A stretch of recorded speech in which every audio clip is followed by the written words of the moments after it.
Voilà. Bonsoir à tous. Ce soir, un partage très important.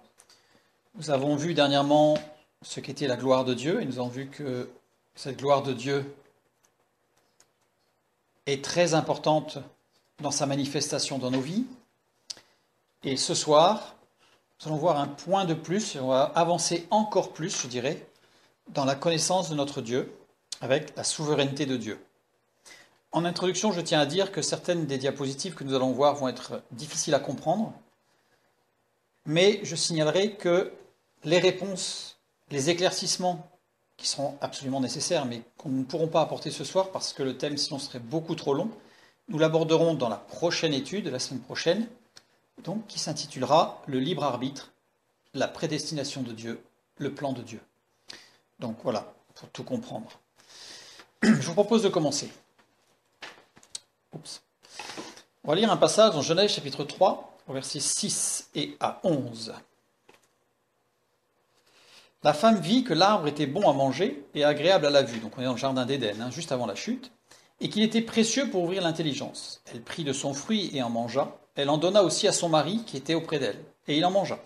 Les yeux de l'un et de l'autre s'ouvrirent, ils connurent qu'ils étaient nus, et ayant cousu des feuilles de figuier, ils s'en firent des ceintures. Alors ils entendirent la voix de l'Éternel Dieu qui parcourait le jardin vers le soir, et l'homme et sa femme se cachèrent loin de la face de l'Éternel Dieu, au milieu des arbres du jardin. Mais l'Éternel Dieu appela l'homme et lui dit : « Où es-tu ? » Il répondit : « J'ai entendu ta voix dans le jardin, et j'ai eu peur parce que je suis nu. Et je me suis caché. Et l'Éternel Dieu dit : « Qui t'a appris que tu es nu ? Est-ce que tu as mangé l'arbre dont je t'avais défendu de manger ? » Là, on a affaire au passage sur la chute. L'instant précis où le péché est rentré dans le monde. L'instant précis de la chute. Nous avons une étude qui détaille ce qui s'est passé. Pour ceux qui s'intéressent, je les renvoie là-bas, on ne va pas en parler ce soir. Bien souvent, la théologie de la chute présente l'événement ainsi.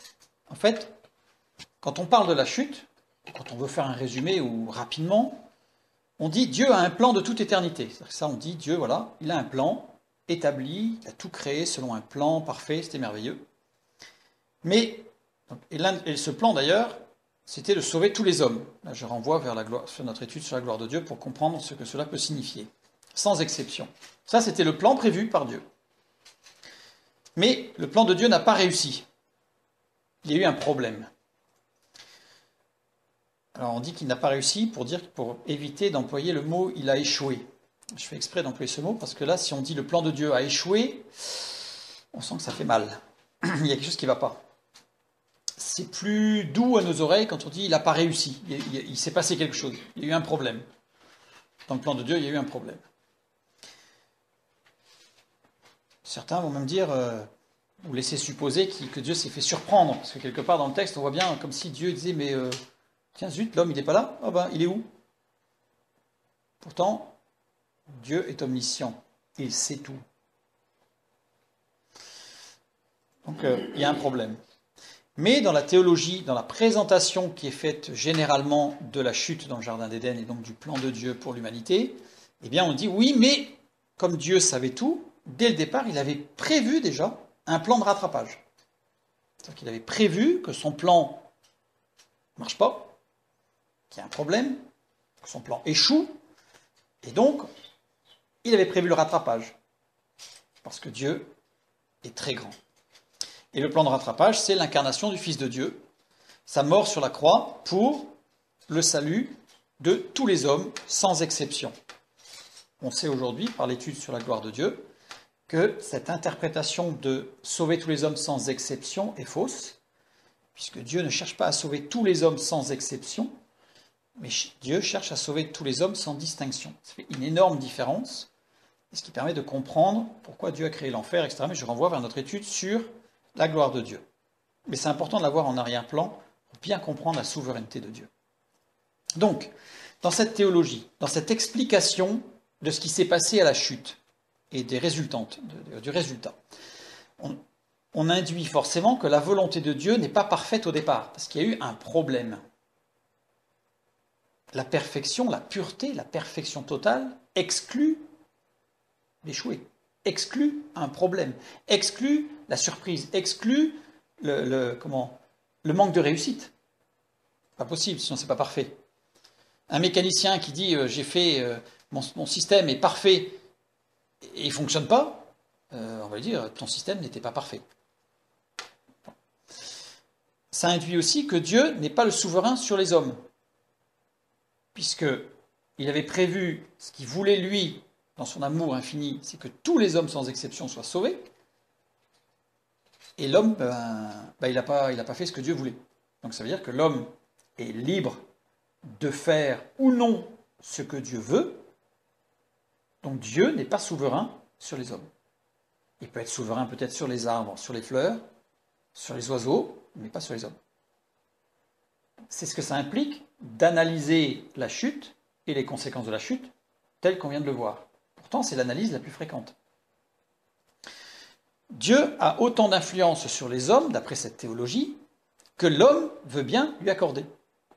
Si l'homme dit à Dieu « Non, merci, je ne veux pas de ton invitation à la grâce, au bonheur, etc., j'en veux pas », alors dans l'interprétation classique, ça veut dire que cet homme-là, il fait ce qu'il veut. Donc Dieu, il n'a plus un mot à dire, il ne peut plus gérer, il n'est plus souverain. J'aborde sous cet angle-là parce que ça devient un peu, comme diraient certains, ça gratte, ça gêne. Parce qu'on se dit, Dieu est tout-puissant, il est omniscient, il est parfait en tout. Donc en tant que souverain, il doit tout gérer. Or là, il y a un problème. Cette théologie implique que Dieu n'est pas souverain sur le diable, puisque le diable, bien, il va attaquer les enfants de Dieu. Donc là, il a attaqué Adam et Ève, ce qui n'était pas prévu. Donc quelque part, Dieu n'est pas souverain sur le diable non plus. Donc Dieu n'est pas souverain sur l'homme, et Dieu n'est pas souverain sur le diable. Dans cette théologie, puisque le diable fait un peu ce qu'il veut, et d'ailleurs il faut qu'on lutte dans la prière pour ramener la victoire à Dieu en quelque part. On voit que présenté comme ça, ça gêne beaucoup. Maintenant, la question que je vais poser, qui dirige les affaires du monde ? Si je vous pose la question qui dirige les affaires du monde, vous allez me répondre le diable. Alors peut-être même certains vont me dire oui, parce qu'il est écrit qu'il est le prince de ce monde. Prince de ce monde. Donc, le diable. Est-ce vraiment le diable qui gère les affaires du monde ? Si c'est le diable qui gère les affaires du monde, ça veut dire que l'ennemi de Dieu, le diable, dirige la création de Dieu. Donc alors, on vient de voir que non seulement dans cette théologie, Dieu n'est pas le souverain de l'homme, il n'est pas le souverain du diable, mais il n'est plus le souverain de la création. En fait, il est souverain de rien. Il lui reste les anges. On voit que si on pousse cette théologie et cette réflexion au bout, on est face à un problème monumental. Quelque part, on a affaire dans la vie des chrétiens à un petit Dieu. C'est-à-dire que Dieu, il est tout-puissant, Dieu, il peut faire, il peut, mais si l'homme veut bien. Et là, on met une limite à Dieu, donc il ne peut pas tout faire. Alors il y a des gens qui vont faire des cabrioles et des pirouettes pour essayer de justifier que mais s'il peut, mais que s'il veut, parce qu'il y a le libre arbitre, etc. Donc le libre arbitre, on en parlera la semaine prochaine. Mais Dieu est souverain, oui ou non ? Si c'est le diable qui gère les affaires du monde, Dieu a besoin que nous luttions dans la prière pour avoir la victoire.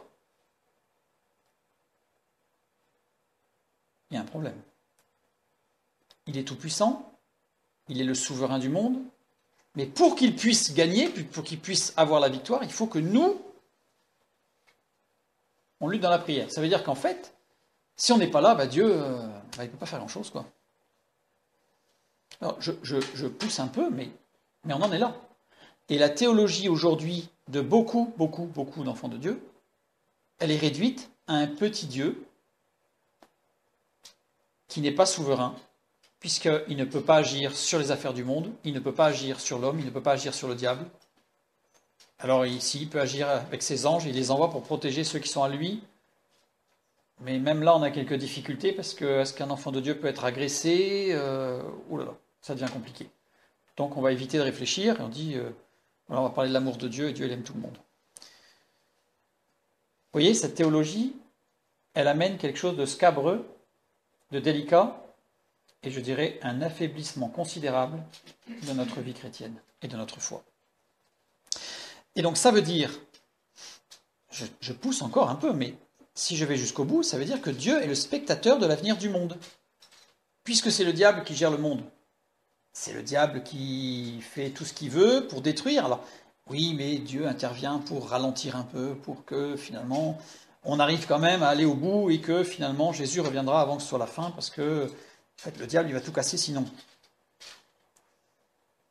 On sent bien que c'est limite. Il ne faut pas trop pousser la réflexion parce que sinon on voit vite qu'on va s'enliser.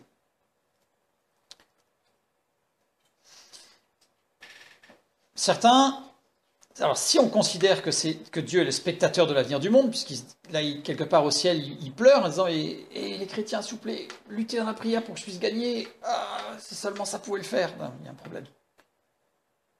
Dieu il pleure parce que tous les hommes ne sont pas sauvés, alors il pleure, il est malheureux. On sent on a affaire à un petit Dieu dans nos vies. Donc, si c'est pas Dieu qui gère, c'est le hasard qui dicte l'avenir. En fait, c'est en fonction des décisions des hommes politiques, des gouvernements, même dans certaines guerres, ça peut être en fonction de certains généraux, etc. Mais où est Dieu là? Où est Dieu? Le hasard, on dit le hasard, c'est-à-dire que ça va être en fonction de ce que va faire le diable, et ça va être en fonction de ce que va faire l'homme. Dieu, dans tout ça, il gère au mieux.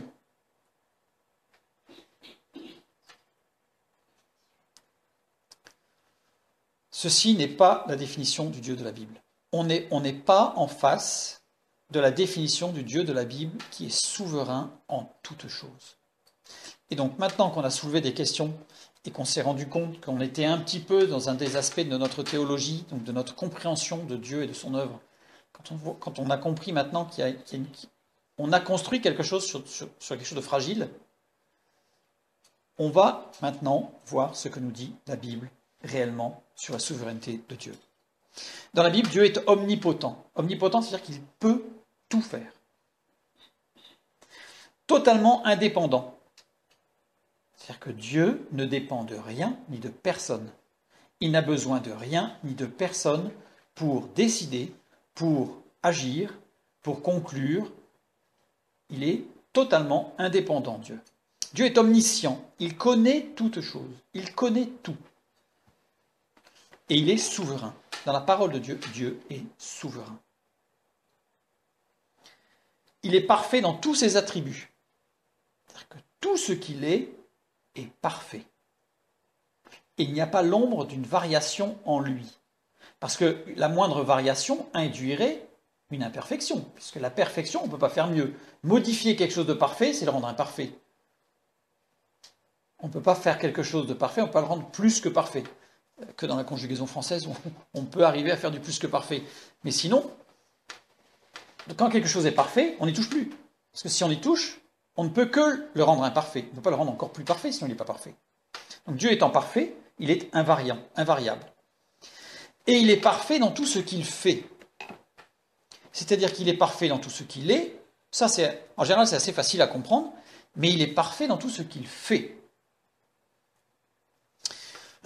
Posons-nous 4 questions pour savoir si notre Dieu, si notre connaissance de notre Dieu est souverain, si notre Dieu est souverain dans ce monde. On va se poser au cours de cette soirée 4 questions. Et à la réponse aux 4 questions, on va savoir si on a affaire dans nos vies à un petit Dieu ou si on a affaire véritablement au Dieu qui est dans la parole de Dieu, le créateur de toutes choses. Première question. Dieu a-t-il un plan pour le monde ?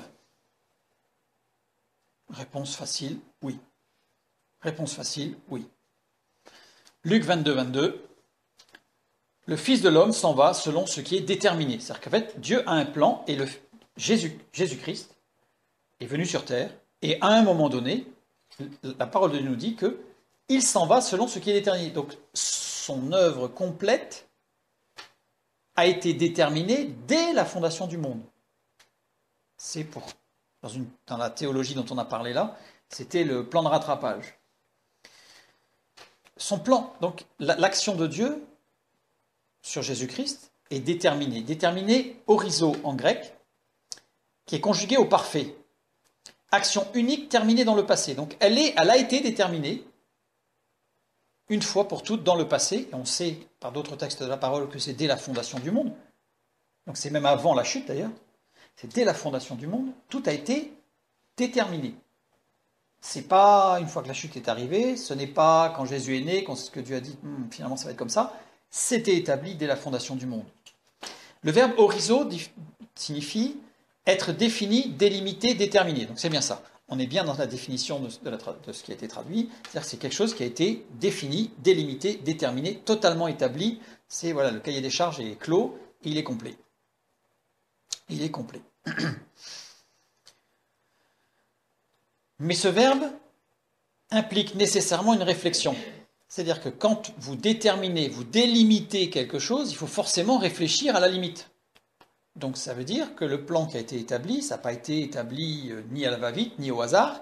C'est Dieu qui a prédéterminé toute chose et il y a un plan. Hein, comme le dit le mot, il y a un plan. Donc, un plan, ça a été réfléchi, ça a été analysé. Ce plan établit un objectif. Ce plan met en place des moyens nécessaires pour arriver à cet objectif. Comme un architecte qui voudrait construire un immeuble, il fait des plans et il met en face, il calcule en face ce qui va être nécessaire pour pouvoir fabriquer son plan. Donc Dieu, dans ce verbe choisi, il a bien, quand il a dit qu'il a déterminé, c'est-à-dire qu'il a établi un plan avec un objectif et il a mis les moyens en face pour atteindre l'objectif. Dieu est parfait. Dieu est parfait. Donc il a un plan. Il y a un plan. Formidable. Dieu a un plan précis pour son Fils. Et il a un plan précis pour toute chose. Là, on a pris l'exemple pour le Fils de Dieu, parce que c'est quand même un moment charnière dans l'œuvre de Dieu, c'est-à-dire la plus belle des œuvres de Dieu, l'incarnation. Et il a un plan pour toute chose. En Romains 11,36, nous lisons « C'est de lui, par lui et pour lui que sont toutes choses. À lui la gloire dans tous les siècles. Amen. » Le mot « toute chose », c'est « panta ». Panta qui désigne toute chose et toute action. Ça veut dire que c'est de lui, par lui et pour lui que sont toutes choses et que sont toutes les actions. Ça veut dire que le verbe et le temps utilisé désignent le fait que toutes les actions, même qui se passent en ce moment à travers le monde, si j'applique le texte biblique, c'est-à-dire que tout ce qui se passe dans le monde, même dans les endroits où il y a la guerre et il se passe des choses atroces, le texte biblique nous dit « Tout est de lui, par lui et pour lui ». Il faut bien comprendre ce texte. Hein. Parce que souvent on le lit rapidement, on dit « Oui, il a créé tout, voilà, c'est formidable ». Ça va beaucoup plus loin que ça.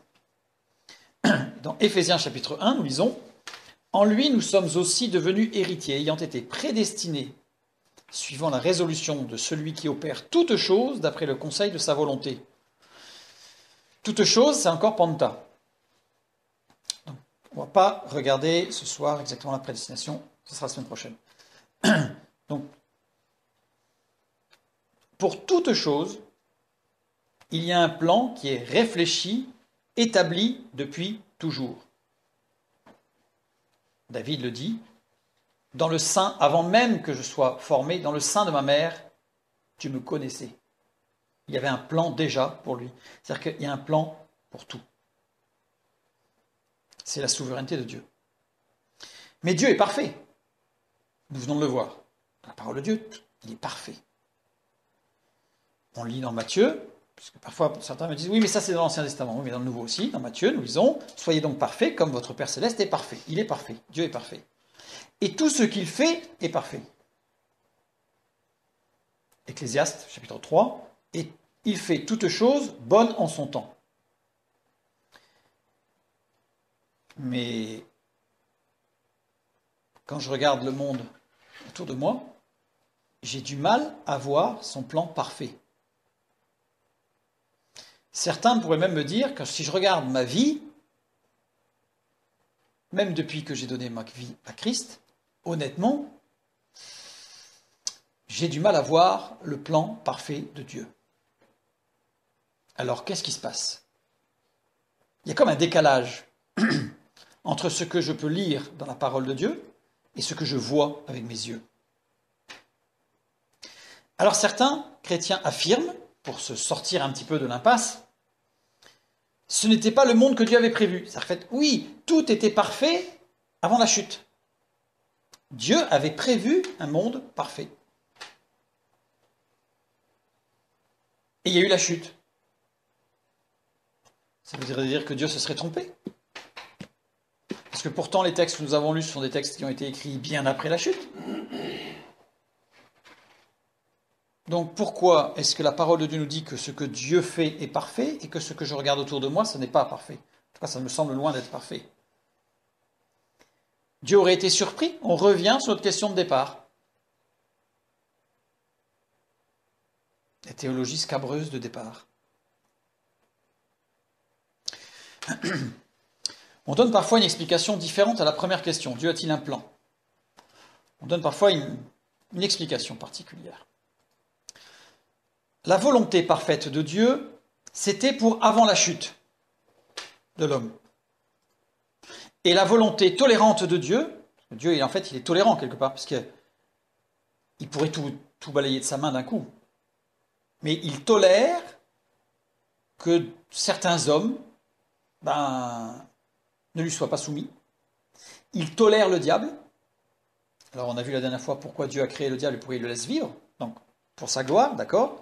Mais donc certains disent voilà on est alors, dans une ère de tolérance. Dieu tolère. Certains vont utiliser le mot de Dieu est permissif. En fait, il permet. Ça ne lui fait pas plaisir, mais il permet quand même que le monde survive pour pouvoir en sauver le maximum. Donc il permet, il est permissif. J'ai sciemment utilisé le mot de tolérant, on va voir pourquoi, plutôt que permissif pour pas qu'il y ait de confusion entre ce que Dieu permet et ce qu'on considère que Dieu tolère. On va voir qu'il y a une grande différence. Et donc cette volonté tolérante de Dieu, cette tolérance divine, on pourrait dire, entre guillemets, eh bien, elle intervient après la chute. Parce que si Dieu n'avait pas usé de tolérance, il aurait tout détruit. Alors, la question que je pose aux gens qui ont cette approche, c'est-à-dire, c'est-à-dire, qu'en est-il de la chute de Satan? C'est-à-dire que la première désobéissance, c'est pas Adam et Ève, la première désobéissance, c'est Satan. Satan, c'était avant. Donc ça veut dire que si Dieu a été tolérant à partir de la chute de l'homme, il faut qu'on m'explique ce qui s'est passé entre la chute de Satan et la chute de l'homme. Qu'est-ce qu'il a fait Dieu avec Satan? Voilà. Donc après la chute de l'homme, c'est-à-dire que nous, aujourd'hui, nous vivons donc dans une période d'expression de la volonté tolérante de Dieu. C'est-à-dire qu'on le voit bien, parce qu'il y a des agressions, il y a des choses terribles qui se produisent sur des innocents, comme on vient de demander, des enfants, des femmes qui se font agresser, il y a des guerres avec des civils qui sont tués. On voit bien là qu'il y a un problème. Donc on vit dans une période de tolérance divine. La tolérance divine, ça veut dire qu'il permet ce qu'il n'aurait pas vraiment voulu.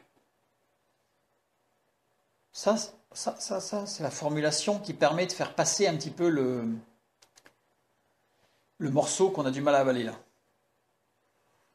Il permet ce qu'il n'aurait pas voulu. Ça veut dire que Dieu, on vient de dire qu'il est parfait dans sa volonté, mais il y a des choses qu'il ne veut pas, mais il les laisse quand même. Si je formule ça en bon français, ça veut dire il permet ce qu'il ne veut pas. Et là, formulé comme ça, là à nouveau, ça gratte un peu.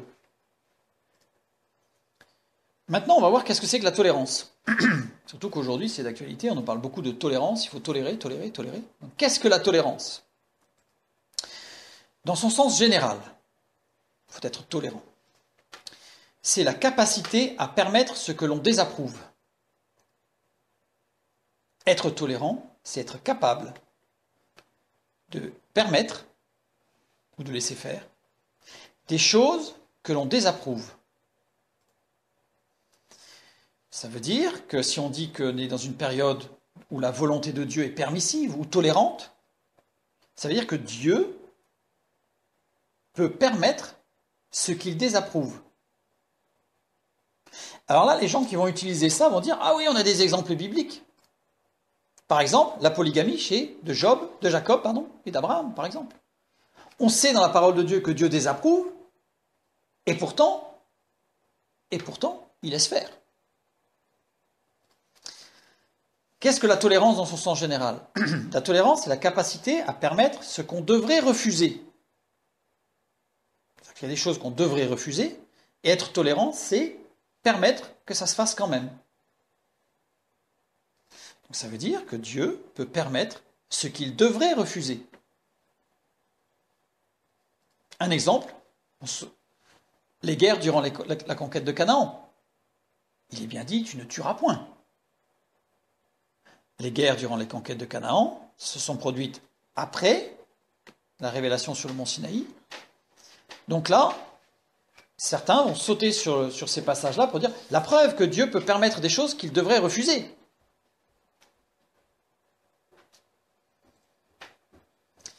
Être tolérant, ou la tolérance, c'est la capacité à accepter une marge d'erreur. D'ailleurs, on parle bien quand on fait quelque chose, il y a une marge de tolérance. En mécanique, on va dire, c'est tant de millimètres, plus ou moins, donc on accepte une marge d'erreur. Donc ça veut dire que Dieu peut accepter une marge d'erreur. Par exemple, son plan initial était de sauver tous les hommes, et on voit bien aujourd'hui que ce n'est pas le cas. Donc Dieu accepte une marge d'erreur. Je ne sais pas si vous vous rendez compte là, mais plus on avance, plus on donne la définition d'un petit Dieu, voire d'un tout petit Dieu.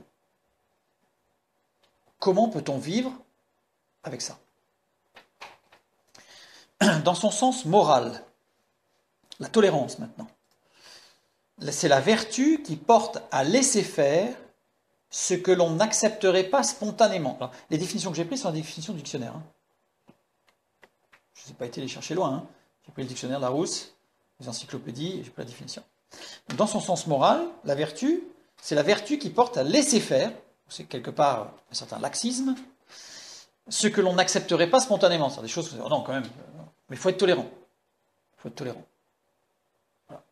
Aujourd'hui, il y a un mouvement qui est sorti à Paris, ils veulent faire ils veulent montrer qu'il faut être tolérant, donc ils veulent mettre en place, je pense que ça n'aboutira pas, mais imaginez, ils veulent mettre en place une journée, voire une semaine, où des rues entières de Paris, les gens devront être nus. Parce qu'il faut être tolérant. Alors oui, on n'accepterait pas ça spontanément. Non, non, bien sûr, spontanément non. Mais la tolérance fait que il faut qu'on accepte. Ça, c'est la tolérance, au niveau moral. Donc, par exemple, lorsque cela va à l'encontre de ses propres convictions, comme l'apparition des maisons de tolérance. Maison de tolérance, c'est apparu au XIIIe siècle, sous Louis IX, dit Saint Louis. C'est-à-dire celui qu'on dit être la référence parmi les rois comme étant Saint Louis, c'était l'homme qui allait voir les lépreux et c'était un homme saint. Eh bien, c'est lui qui a mis en place les maisons de tolérance. C'est la première fois que ce mot est apparu. Genre des maisons de tolérance, des maisons de prostitution. Parce qu'il fallait tolérer certaines choses que spontanément, non, on ne pouvait pas accepter, mais donc on les a mis dans des maisons où là, c'était, on faisait ce qu'on voulait là. C'était la tolérance. Tout ça, c'est la définition de la tolérance depuis le siècle des Lumières. C'est depuis le siècle des Lumières, donc c'est pas très vieux, qu'on nous dit qu'il faut être tolérant. Alors pour information, le siècle des Lumières, c'est là où il y a eu le plus de persécutions de la foi. Donc c'est-à-dire qu'il faut accepter dans un sens et pas dans l'autre. Bon, bref. La tolérance signifie, je mets des guillemets parce que c'est une citation, c'est pas moi qui l'ai écrit. Être tolérant, ça veut dire cesser de combattre ce qu'on ne peut pas changer, ou ce que l'on considère que l'on ne peut pas changer. C'est très important cette définition.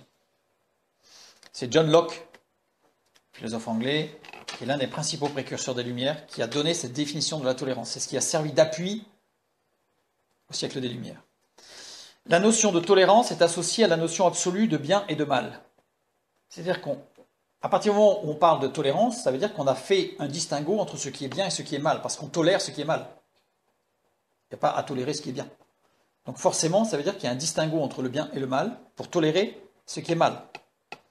La tolérance s'exerce lorsqu'on reconnaît qu'une chose est un mal, mais que combattre ce mal engendrerait un mal encore plus grand. Donc la définition de la tolérance, c'est qu'à un moment donné, oui, il y a quelque chose qu'on ne peut pas accepter, qu'on devrait refuser, qu'on devrait rejeter, etc., etc.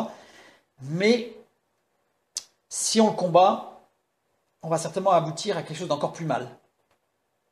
Je vous renvoie vers les discussions aujourd'hui sur les salles de shoot, où c'est exactement la même chose, où on va nous dire « Oui, mais pour éviter que ce soit pire, on fait ça ».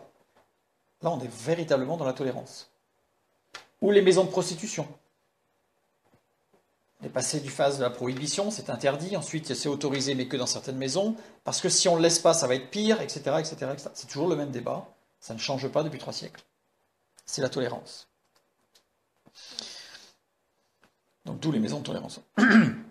La tolérance, conduit à une abstention volontaire dans le combat contre un mal pour éviter pire. C'est la définition de la tolérance. On s'abstient volontairement de combattre.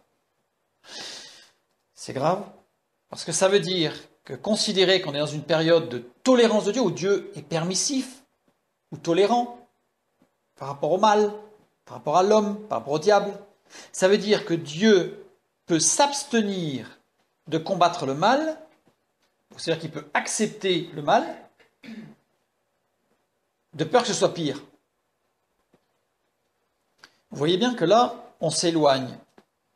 On a commencé à s'éloigner tout doucement de ce que nous dit la parole de Dieu. Et là, on est arrivé très loin de ce que nous dit la parole de Dieu, puisqu'on est arrivé à un Dieu qui s'abstient de combattre le mal. Par exemple, les guerres, les pogroms massifs, comme la Seconde Guerre mondiale, Hitler. On va justifier en disant oui, mais Dieu, là, il est resté discret parce que, alors, on va avoir tout un tas de raisons. Oui, parce que Dieu, il aurait pu intervenir, mais il n'est pas intervenu. Donc il a laissé faire quelque part. Il a laissé faire un mal atroce. Ça pose une question quand même. Ou les purges staliniennes et d'autres. On voit que cette théologie du plan de Dieu, quelque part, qui n'a pas bien réussi, pour ne pas employer un vocabulaire choquant, parce que sinon il a raté, qui n'a pas bien réussi, ça amène inéluctablement à considérer Dieu comme petit. Où est le Dieu de gloire que nous décrit la parole de Dieu?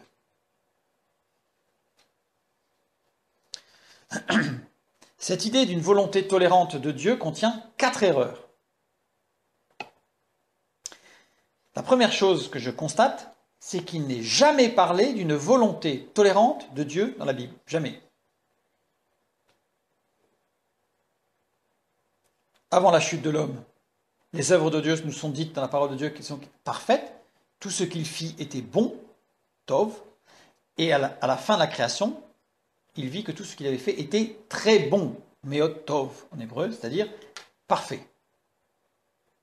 Donc avant la chute, tout était parfait. Et tout est conforme à sa volonté. En fait, il a fait des plans, il a produit ce qu'il avait fait comme plan, c'est parfait, super. Après la chute, la parole de Dieu nous dit que les œuvres de Dieu sont parfaites et que tout est conforme à sa volonté. C'est pas écrit, c'était avant, écrit que tout est conforme à sa volonté et tout est parfait. On lit dans Romains, chapitre 1, « En effet, les perfections invisibles de Dieu, sa puissance éternelle et sa divinité se voient comme à l'œil depuis la création du monde, quand on les considère dans ses ouvrages. » Depuis la création du monde, c'est pas écrit depuis la création du monde jusqu'à la chute. C'est écrit, on les voit depuis la création du monde jusqu'à aujourd'hui. Tout est parfait. Se voit comme à l'œil, le verbe katorao. C'est un apax. Alors, l'une des raisons particulières pour lesquelles c'est un apax, c'est-à-dire que c'est un mot qui n'a été utilisé qu'une seule fois dans la parole de Dieu, c'est parce que là, il est en rapport direct avec la création de Dieu et la souveraineté de Dieu, la perfection de Dieu. Et donc, on a un mot en fait, c'est l'apôtre Paul hein, qui écrit, qui a dicté Luc, helléniste, mais Paul était hébraïsant, et on retrouve dans ce mot le mot Torah. Je pense que c'est l'une des raisons pour lesquelles l'apôtre Paul l'a utilisé en clin d'œil à la Torah, qui sont les 5 livres fondamentaux de la création et de la perfection de Dieu. Donc que veut dire katorao, pardon? Ça veut dire voir d'en haut, de dessus, avec de la hauteur. Donc on voit, là, nous, dans notre approche, quand on lit ce texte, on est en bas et on regarde le ciel. Ce texte nous dit qu'au contraire, on a de la hauteur, et quand on prend de la hauteur, on voit tout le plan de Dieu de façon extraordinaire. Signifie aussi, ce verbe signifie discerner avec clarté. On voit clairement. C'est pas de façon un peu confuse. On dit, oui, oh là là, oui. Dans les prophéties, je vois que oui, le millénium, la Jérusalem céleste, là, ça sera parfait. Donc c'était parfait avant la chute, ça sera parfait après, mais au milieu, il y a une parenthèse. La parole de Dieu nous dit que non, on discerne avec clarté la perfection de Dieu. Ce verbe est conjugué au présent. Il n'est pas conjugué au passé. Se voyer comme à l'œil. Dans le texte original, c'est comme en français, hein, c'est conjugué au présent. Donc c'est maintenant, à l'époque où l'apôtre Paul parle, à l'époque où nous lisons le texte. Nous lisons ce texte et nous disons, la puissance éternelle et sa divinité se voient aujourd'hui. Oui, je vois la perfection de Dieu partout autour de moi. Le temps présent indique un simple état de fait ou une réalité vue comme se réalisant actuellement. C'est comme en français, hein, c'est du présent. Mais vous allez me dire, oui, mais attendez, on dit que jamais on a parlé de la volonté tolérante de Dieu. Pourtant, on a un personnage dans la parole de Dieu, on a un passage de la parole de Dieu qui nous montre clairement que Dieu a toléré une action du diable. C'est le diable qui a choisi d'attaquer Job. Et Dieu a dit, ok, vas-y, j'ai confiance dans mon serviteur, vas-y, attaque. On va lire Job chapitre 1, verset 12, très important. L'Éternel dit à Satan, voici, tout ce qui lui appartient, je te le livre. Seulement, ne porte pas la main sur lui. Et Satan se retira de devant la face de l'Éternel. Quand on lit ce texte, on se dit, Satan, il est arrivé, il a dit, moi j'aimerais bien attaquer ton serviteur. Dieu lui dit, ouais, vas-y. Il repart là en victorieux, gonfle un peu le poitrail, et il redescend sur terre, fier de lui. C'est l'impression qu'on a là. Regardons d'un peu plus près. Donc Satan initie une attaque envers Job, dans le texte. Dieu permet à Satan d'atteindre Job. Avec toutefois une limite, quand même. Dieu est tolérant, mais tolérant, ça veut dire qu'on n'accepte pas tout quand même. On met des limites. Seulement, on ne porte pas la main sur lui. Donc il peut toucher à tout ce qu'il y a autour, mais on ne touche pas à Job. Il y a une limite. C'est une preuve de la volonté tolérante de Dieu. Dieu laisse, quelque part, le diable attaquer Job. Regardons le texte de très très près. Alors on ne va pas le regarder à fond, parce que je peux dire qu'il y a énormément de choses, mais on va regarder suffisamment pour comprendre ce qui se passe.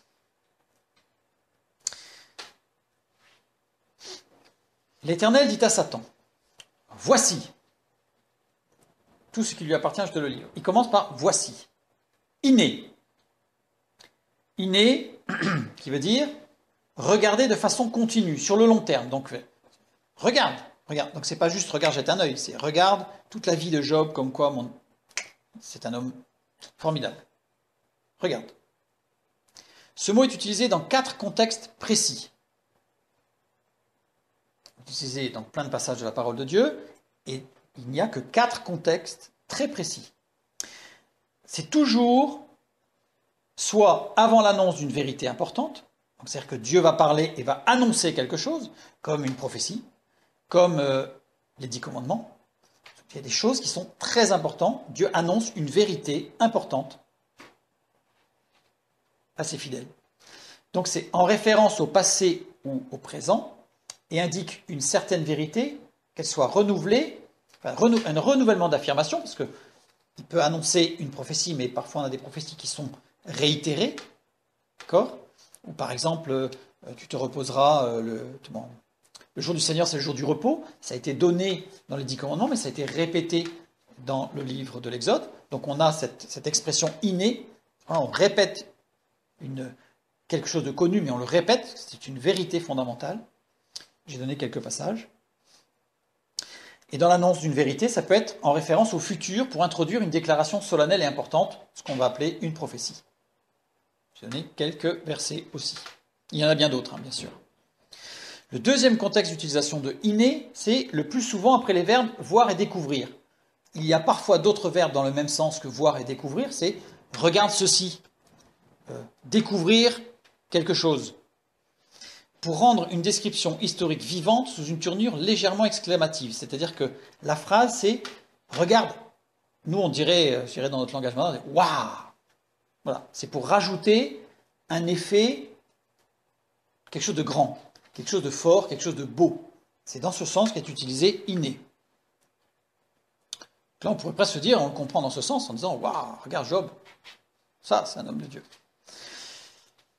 Troisième contexte, pour introduire une supposition, si, pour insister sur quelque chose qui reste une supposition. Et dans ces trois contextes, on a vu qu'il y en avait quatre, mais dans ces trois contextes particuliers, ce verbe inné est toujours suivi ou précédé d'une locution ou d'un suffixe. En fait, il n'est pas tout seul. Il n'est pas tout seul pour permettre de lui donner son véritable sens, soit exclamatif, soit, hypothétique, soit une référence à une parole de vérité. Et le quatrième contexte d'utilisation systématique, c'est pour interpeller quelqu'un, du style « et toi là-bas ». Indique que la personne ne peut faire autrement qu'être soumise et obéir. C'est-à-dire qu'en fait, c'est une interpellation de quelqu'un qui est sous l'autorité. C'est-à-dire que on pourrait imaginer un roi appeler un serviteur de cette manière-là. Mais il serait totalement impossible qu'un serviteur appelle son roi de cette manière-là. Vous voyez, il y a vraiment une notion d'autorité. Plusieurs passages qui sont utilisés. Voici le texte original. Et pour interpeller une personne, remarquez qu'il n'y a pas de locution et pas de suffixe. Le texte original en hébreu, le voilà, donc de droite à gauche. Et le inné, il est là.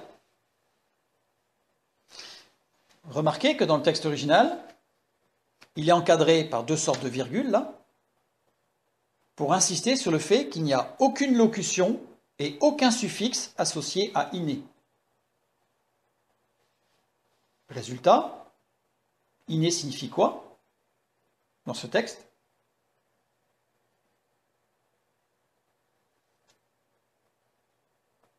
Inné signifie que Dieu interpelle le diable comme étant quelqu'un qui lui est totalement soumis, comme un serviteur. Et là, la lecture commence à changer. Dès le départ, le diable ici n'est pas quelqu'un qui vient qui dit hey, Dieu, je vais aller titiller ton Job là. C'est Dieu interpelle le diable et voici, toi là, toi serviteur, qui ne peut que obéir et être soumis à ce que je dis. Vous voyez? Là, ça change. Dieu interpelle Satan en tant que soumis et obligatoirement obéissant. Il ne peut pas faire autrement. Sans aucun degré de liberté ou de choix. C'est-à-dire que le diable n'a aucune possibilité de faire autrement que d'écouter Dieu et de lui obéir. On reprend notre texte et on continue, parce qu'on a vu que voici. Tout ce qui lui appartient, je te le livre. Tout, c'est kal. Kal, ça veut dire tout, ça veut dire quiconque. Donc ça peut être, quand on dit tout ce qui lui appartient, on a l'impression que ce ne sont que les objets, vous voyez, les propriétés, comme il va se passer après d'ailleurs, le cheptel, les champs, la maison, on sait quoi. C'est-à-dire que là, c'est vraiment tout et quiconque. Donc c'est les choses et les personnes. Ce qui, Asher désigne ce qui est conditionné. Il y a une condition.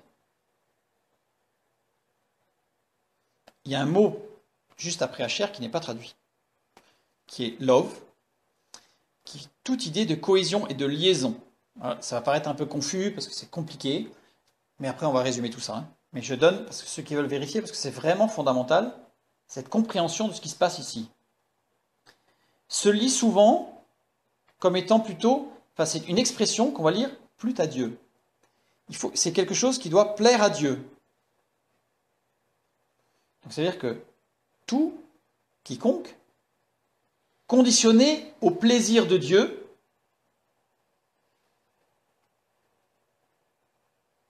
ça veut dire la totalité conditionnée au plaisir de Dieu. Donc tout ce qui correspond au plaisir de Dieu, à la volonté de Dieu. Lui appartient, je te le livre. Ça, c'est une traduction d'un mot. Beyadeka. Beyadeka, beit, c'est la lettre qui veut dire dans, par, pour. Et on commence les mots quand on veut dire dans, par exemple, bereshit. Au commencement, littéralement, c'est dans, bereshit, le principe. Dans le principe, sachant que dans le Nouveau Testament, Jésus est appelé le principe de toute chose. Donc c'est en Christ, Dieu créa, littéralement. Donc la beit, c'est dans, par, pour. Et le mot qui suit, yadeka, ça veut dire ta main. Littéralement, ce mot ne signifie pas lui appartient, je te le livre, mais dans ta main. Reprenons l'ensemble. La totalité de ce qui est dans ta main est conditionnée par le plaisir, la volonté de Dieu. Littéralement, c'est ce que ça veut dire. Voici, toi, le serviteur. Tout ce que tu as dans ta main est conditionné par le plaisir, la volonté de Dieu. Alors, on continue. J'ai remis le résumé, parce que j'ai des démonstrations, j'ai remis le résumé sur le petit cadre rouge pour continuer la lecture de ce verset. Seulement, ne porte pas la main sur lui. Donc ça, c'est là qu'on voit le début de limite, apparemment. Rak, qui veut dire seulement et rien d'autre. Ça insiste vraiment sur, c'est pas, ouais, tu vois la limite à peu près. C'est vraiment quelque chose, c'est là et rien d'autre. C'est ferme, c'est définitif, c'est formel, on ne peut pas faire autrement. Ne porte pas la main sur lui. Portez tishlach. Tishlach, première lettre, tav, qui est la marque du futur.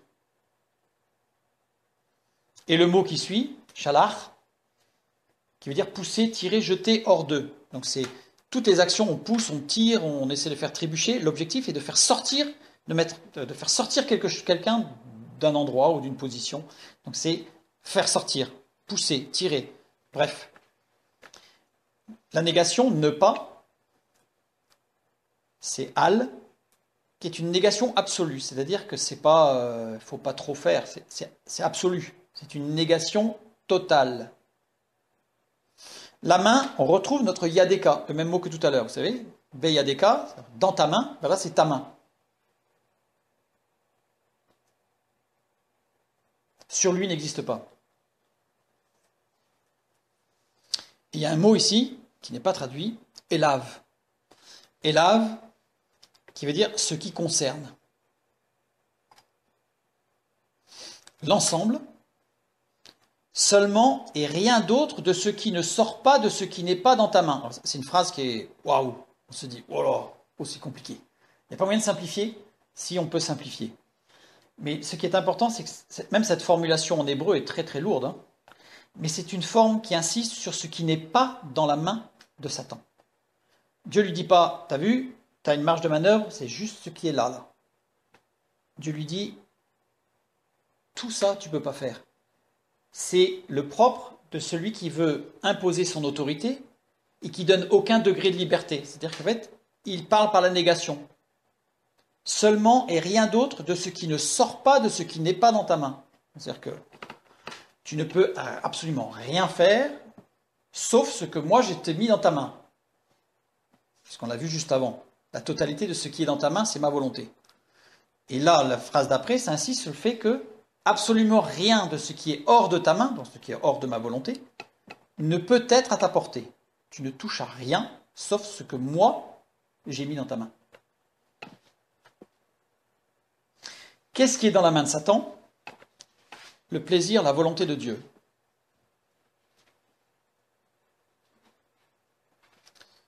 Pourquoi il y a eu la marque du futur? Je me suis posé la question.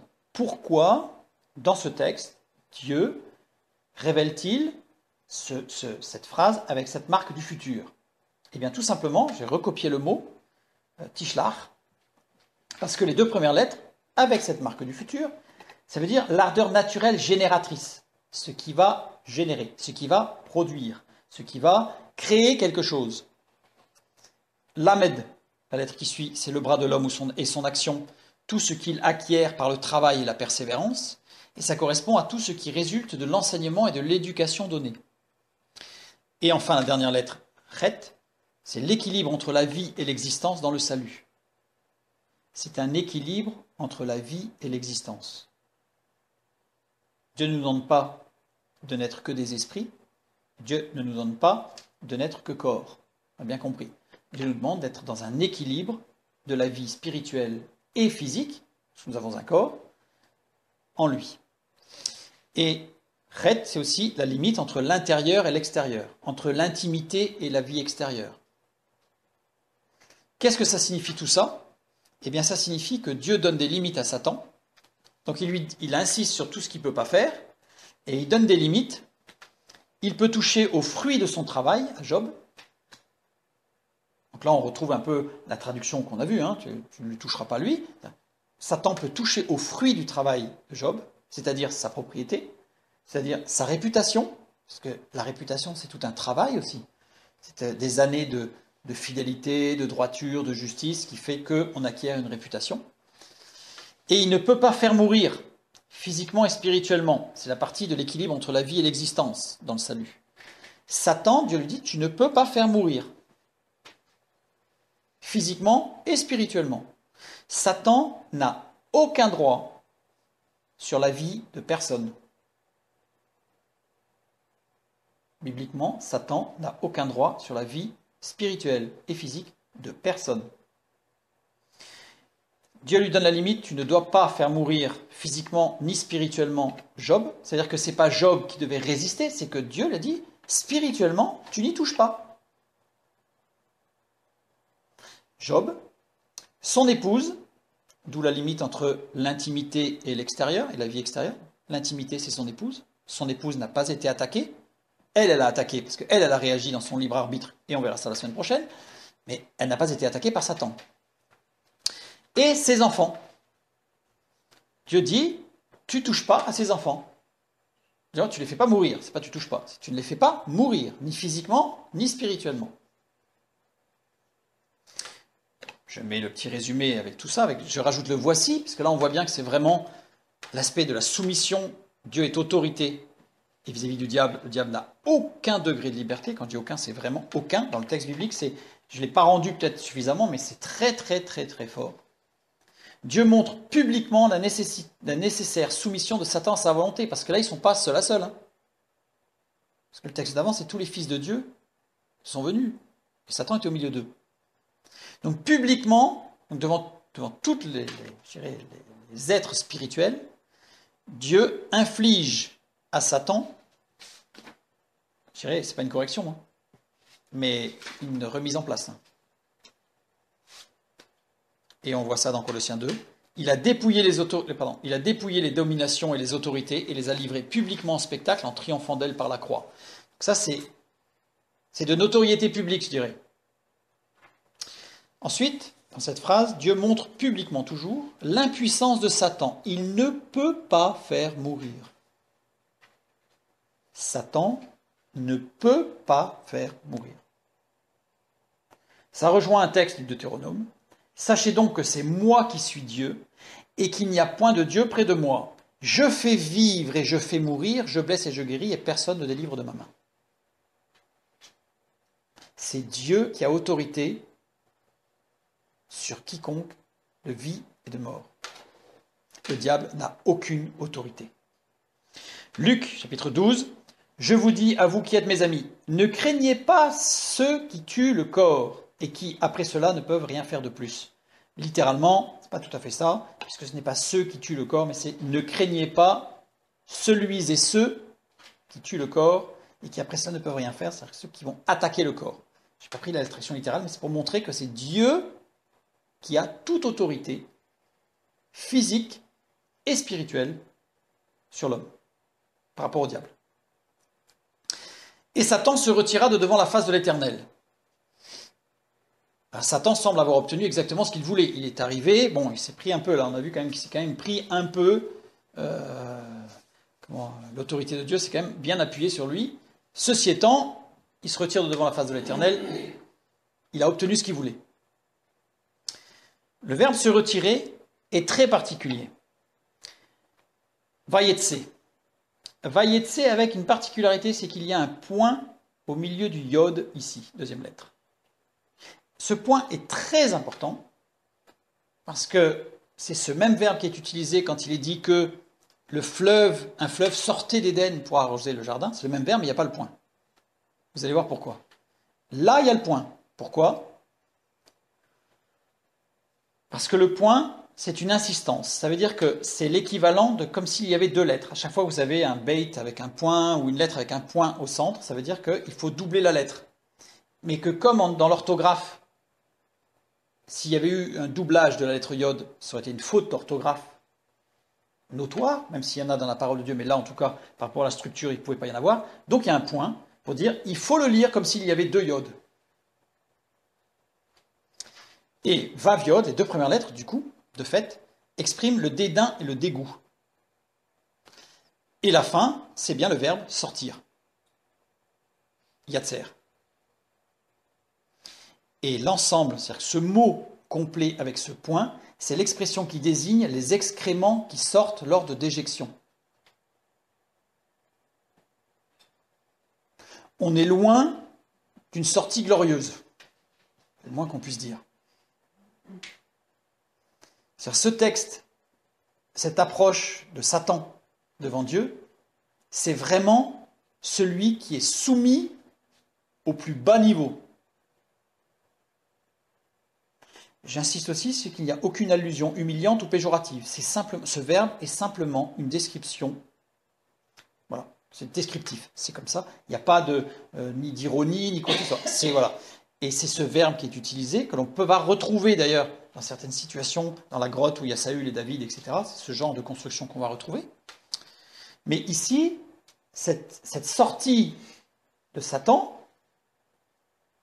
ce verbe est très très fort. Très peu retranscrit dans le français. Donc la position de Satan dans ce texte, elle est loin d'être quelque part un être libre qui fait un peu ce qu'il veut et qui vient un peu taquiner Dieu. Mais pourtant, tout à l'heure on a dit qu'il ne pouvait pas tuer physiquement, ni les enfants de Job, ni Job, ni son épouse, et pourtant les enfants de Job, le texte biblique nous dit qu'ils meurent. Au verset 19, « Voici un grand vent est venu de l'autre côté du désert et il a frappé contre les quatre coins de la maison, elle s'est écroulée sur les jeunes gens et ils sont morts. » Ah, là on se dit, zut, il y a eu une défaillance dans le plan de Dieu. La traduction de « ils sont morts », c'est bien, le verbe c'est « mouft ». « Mouft » qui veut bien dire « mourir ». Pas de souci. Mais il est conjugué au mode imparfait. Le mode imparfait en hébreu, ça a toujours été le cas, et ça l'est et ça le sera encore jusqu'à la fin des temps, exprime une action inachevée, incomplète. Cela signifie que les enfants de Job ne sont pas morts, mais que les enfants de Job ont été attaqués, ils ont été gravement blessés, et sans soin possible, c'est-à-dire qu'ils étaient voués à la mort, mais ils ne sont pas morts. En fait, Satan les a attaqués, mais ils ne sont pas morts. Ça rejoint un petit peu ce qui a été dit, quand vous voyez, quand il y avait un homme aveugle, et qu'on demande à Jésus, qui a péché pour qu'il soit aveugle ? Et Jésus répond, c'est pas une question de qui a péché, c'est pour la gloire de Dieu.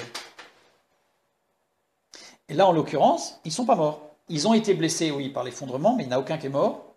Et quand on lit au verset 10, c'est pas le 1, c'est pas verset 1, c'est au chapitre 42, donc à la fin, l'Éternel rétablit Job dans son premier état.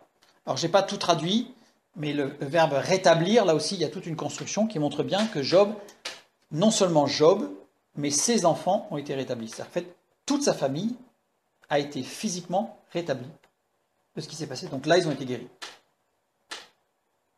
Dieu a rétabli les enfants de Job. Et quand il est dit « et il eut encore des fils et des filles », alors on peut comprendre, là, honnêtement, on peut comprendre, mais le texte n'est pas suffisamment clair, en tout cas, mais soit il a eu d'autres enfants, ce qui est possible, soit il a eu des petits-enfants. C'est le même terme. Donc on ne peut pas savoir. En tout cas, toute sa famille a été rétablie. Satan est totalement soumis à l'autorité et à la volonté de Dieu. Il n'y a aucune tolérance dans la volonté de Dieu vis-à-vis de Satan. Quand on dit aucune, c'est il n'y a pas le moindre soupçon de tolérance dans la volonté de Dieu vis-à-vis de Satan. Satan n'est que soumis, totalement soumis à l'autorité de Dieu et la volonté de Dieu.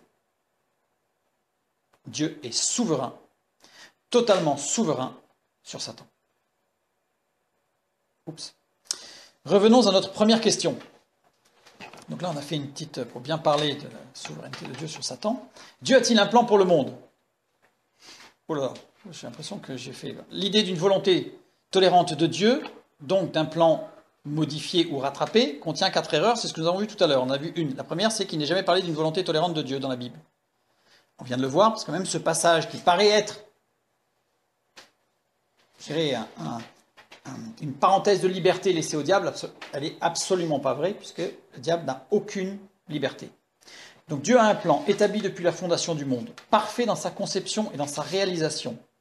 Dieu n'est pas surpris par la tournure des événements. Dieu est précis et tout ce qu'il fait est parfait. Il ne tolère rien.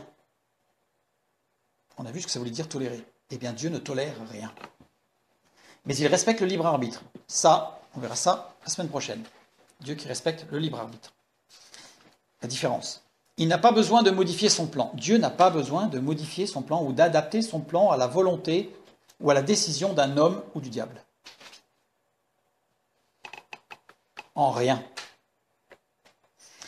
Maintenant, c'est la première. On a vu qu'il y avait 4 erreurs. Donc, on a vu la première, c'est que dans la parole de Dieu, c'est jamais dit. La deuxième, c'est que grammaticalement, les énoncés du plan de Dieu sont toujours conjugués au présent. Dans Deutéronome, il est le rocher, ses œuvres sont parfaites. C'est pas écrit ses œuvres étaient parfaites. Ses œuvres sont parfaites. Si on accepte l'idée d'une volonté tolérante, on devrait lire, sachant que ces paroles ont été écrites avant la chute de l'homme, il est le rocher, ses œuvres seraient parfaites si tout était bien. Ses œuvres sont parfaites. C'est toujours, le plan de Dieu est toujours conjugué au présent. Jamais au passé, ou à l'hypothétique, au conditionnel, ou ça aurait pu. Non, pas du tout. C'est au présent. Maintenant, sémantiquement, son plan est parfait. On a vu, ses œuvres sont parfaites. Comme j'ai dit tout à l'heure, qu'est-ce qu'on peut rajouter à quelque chose de parfait? Rien. Quelque chose qui est parfait, on n'y rajoute rien. Tout ajout entache la perfection. Si on prend un objet mécanique, on dit l'équilibre est parfait. Si je rajoute quelque chose, l'équilibre, je vais déstabiliser. Je risque de modifier l'équilibre et donc je vais entacher cet équilibre parfait. Donc si tout est parfait, il n'y a rien à rajouter. Donc si Dieu devait tout recommencer, puisque tout ce qu'il fait, tout ce qu'il a fait, ses œuvres, elles sont parfaites. On ne peut pas faire mieux. Donc s'il devait recommencer, il ferait exactement les mêmes œuvres, puisqu'elles sont parfaites. Ça veut dire quoi? Ça veut dire qu'il ferait la même création, il créerait Satan, il y aurait la chute, il y aurait le déluge, il y aurait la mort de Jésus, et ma crevaison d'hier. Alors j'ai pris cet exemple, mais ça veut dire que tout ce qui m'arrive dans ma vie fait partie du plan de Dieu, et que s'il devait tout refaire, le plan de Dieu, les œuvres de Dieu, on a vu que Satan n'a aucun degré de liberté, Satan n'a aucune possibilité de quoi que ce soit. Donc ça veut dire que tout ce qui m'arrive, on l'a vu dans l'Épître aux Romains tout à l'heure, toutes les actions qui existent sont par lui, de lui et pour lui. Ça, c'est la souveraineté de Dieu. Dieu est souverain sur toute chose. On est loin du petit Dieu du début. Cette idée, quatrième erreur, n'est pas logique. Si on considérait que Dieu est tolérant dans sa volonté. Selon cette idée, le plan de Dieu était pas de chute prévue. Ce qui était, c'est que tous les hommes devaient être sauvés sans exception. Donc le plan de Dieu au départ, c'était que c'était formidable. Adam et Ève allaient vivre heureux dans le jardin avec lui. Puis allez, ils allaient avoir des enfants. Ça allait être formidable. Puis là, boum, pas de chance, il y a eu la chute. Mais le plan, au départ, c'est qu'il n'y avait pas de chute. Et c'est la chute qui a entraîné le sacrifice de la croix, dans cette théologie. Or, le sacrifice de la croix, c'est ce qui montre l'amour parfait de Dieu. C'est ce qui montre la misère de l'homme. Parce qu'il a fallu ça. C'est ce qui montre la justice parfaite de Dieu, etc., etc. Je vous renvoie vers l'étude sur l'incarnation et la mort de Jésus-Christ, le pourquoi. C'est une étude qui permet de voir que c'est la plus belle des œuvres de Dieu. Alors la tolérance serait plus parfaite que la volonté parfaite de Dieu. Parce que sa volonté de départ, c'est qu'il n'y ait pas de chute. Et la plus belle des œuvres qu'il a faites, c'est-à-dire l'incarnation, serait induite par la volonté tolérante de Dieu. Donc sa volonté parfaite au départ, elle a raté, mais la tolérance où on accepte le mal réussit. Vous voyez? Si on pousse le raisonnement, il y a un problème. La plus belle œuvre de Dieu serait sous-tendue par sa tolérance et non pas par sa volonté parfaite. C'est-à-dire que c'est à cause ou grâce, ça dépend si on considère que c'est comme ça, hein, de sa tolérance au mal, en laissant le diable une certaine liberté, si on adopte cette théologie, on en arrive là, que la plus belle des œuvres de Dieu aurait été faite. Non. Tout ce qui a été fait selon la volonté parfaite de Dieu, et tout, absolument, tout correspond à sa volonté parfaite.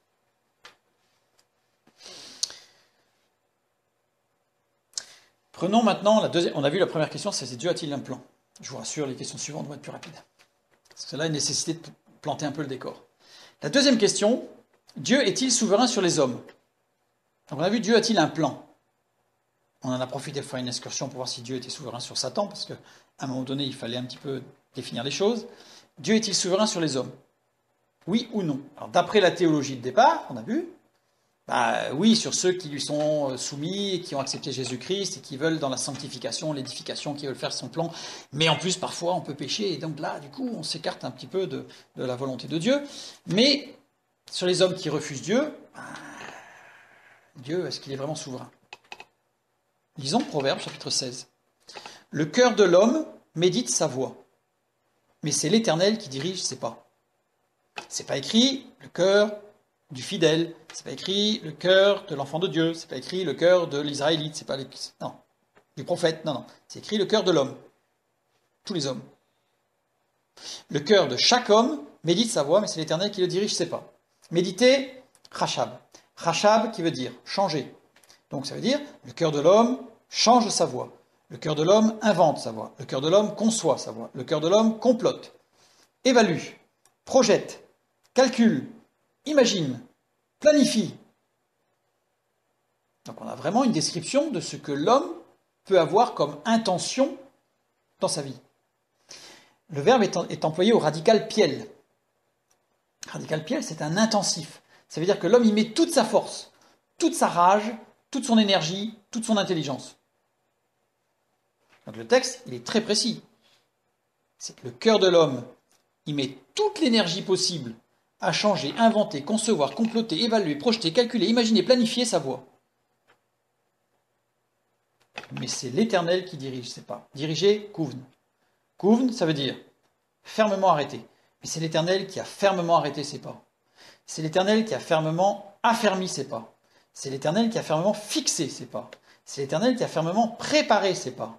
C'est l'Éternel qui a fermement pourvu à ses pas. C'est l'Éternel qui est fermement, enfin c'est stable et durable. C'est-à-dire toute cette décision, c'est stable et durable. Ça ne peut pas bouger. C'est l'Éternel qui a totalement fourni le nécessaire pour qu'il puisse marcher dans ses pas, dans les pas que Dieu a préparés. Totalement déterminé. Totalement ordonné. Au radical ifil, là Dieu il s'énerve pas, hein. Il met pas toute sa rage, hein, toute son énergie. Hein. Ifil, ça veut dire faire, rendre. C'est l'Éternel qui fait ou qui rend les pas de l'homme affermis, fixés, préparés, pourvus, stables, fournis, déterminés, déterminés. C'est Dieu qui dirige les pas, tous les pas de l'homme. Tous. Ça, c'est la souveraineté de Dieu. Dieu est souverain sur les hommes. Alors vous allez me dire, oui, mais quand même, là on a l'impression qu'on est des robots, là. Bon, c'est pour ça que je vous dis, il faut attendre la semaine prochaine pour voir le libre arbitre, parce que contrairement à ce qu'on peut penser, ça s'imbrique parfaitement. Le libre arbitre de l'homme et la souveraineté de Dieu sur l'homme, qui dirige toute chose, ça paraît complètement opposé, mais ça ne l'est pas du tout. Et on verra ça la semaine prochaine. Pour l'instant, on parle de la souveraineté de Dieu, la semaine prochaine, on fera le lien. Donc Dieu est souverain sur les hommes. Le texte biblique est clair. Imaginons le contraire. Prenons des situations où on imagine le contraire, où ce n'est pas Dieu qui gère tout. Que serait un roi auquel les sujets n'obéiraient pas?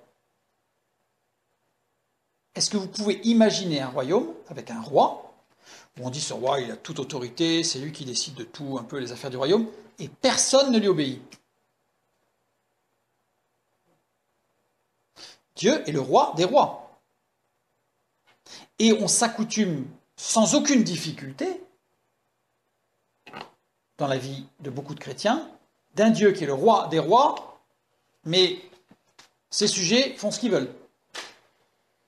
Est-ce qu'on peut imaginer un chef d'entreprise, quelque chose de plus moderne, un chef d'entreprise, dont les employés n'obéiraient pas? C'est en fait, les employés, ils font ce qu'ils veulent. Est-ce que vous pensez, plus de 8 secondes, que l'entreprise ferait fortune? Non. Dieu est celui qui dirige toutes choses, et on ne peut pas imaginer que le roi des rois, que l'homme soit totalement électron libre. Donc, tout homme est assujetti à la puissance souveraine de Dieu. Et au sujet du libre arbitre, ça s'intègre parfaitement, aussi surprenant que cela puisse paraître, mais ça sera pour la semaine prochaine. Pour voir les compléments. Donc parler d'un Dieu souverain sur des hommes qui ne sont pas sous son contrôle est contradictoire. On ne peut pas imaginer de parler d'un Dieu créateur souverain qui n'aurait pas autorité sur les hommes. À ce moment-là, Dieu n'est pas souverain. Soit il est souverain, soit Dieu est souverain sur toute la création, y compris les hommes, pas que sur les fleurs, les champignons et les arbres, mais sur toute la création, donc c'est-à-dire sur les animaux et sur l'homme. On l'a vu sur le diable, d'une façon extrêmement serrée pour le diable, sans aucune considération par une quelconque capacité de liberté du diable, aucune. Donc soit Dieu est souverain sur toute la création, y compris les hommes, soit Dieu n'est pas parfaitement souverain, donc il n'est pas souverain.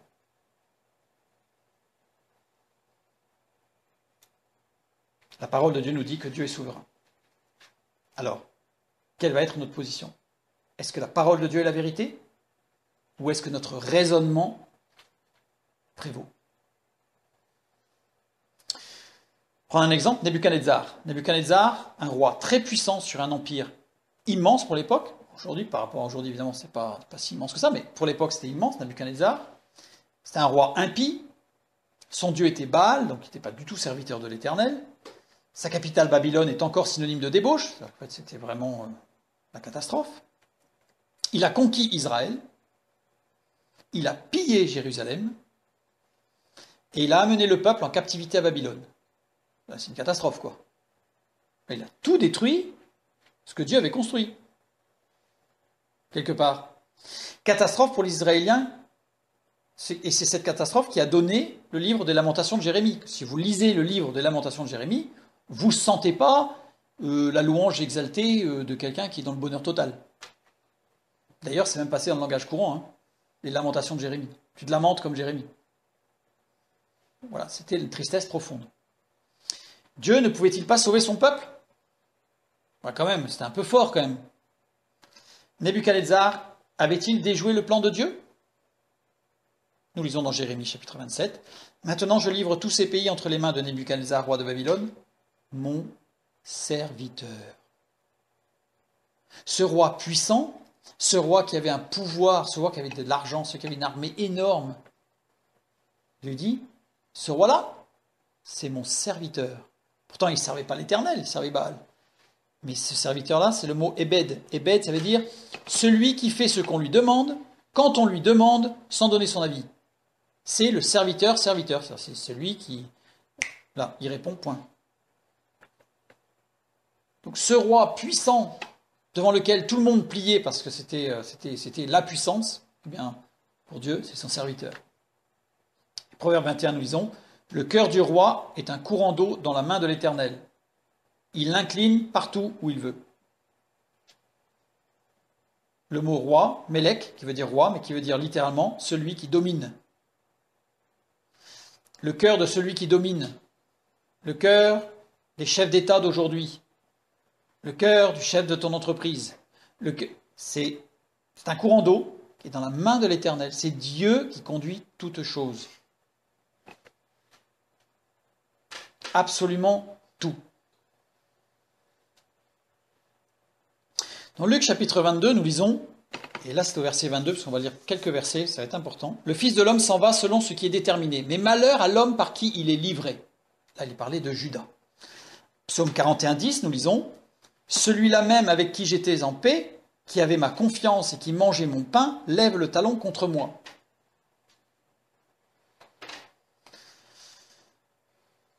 Dieu est souverain sur tous les hommes.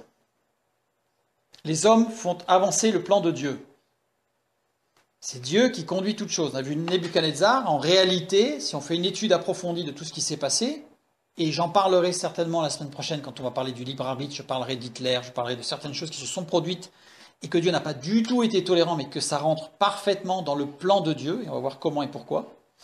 Mais là, on voit que les hommes font avancer le plan de Dieu, même s'ils n'en ont pas conscience. J'irai même plus loin, même s'ils veulent s'opposer à Dieu, c'est Dieu qui dit, écoute, voilà, moi c'est ça qui est prévu, tu fais ça. Point. Mais malheur à l'homme par qui il est livré, et comme Judas, chacun recevra les conséquences pour ses actions. Alors là ça choque. Parce qu'on dit, ok, Dieu, c'est lui qui est souverain sur toutes choses, toutes les actions, et pourtant, l'homme va quelque part payer pour ses actions. Ça paraît être un non-sens. Tout était déterminé quant à la livraison et à la mort de Jésus. On l'a vu.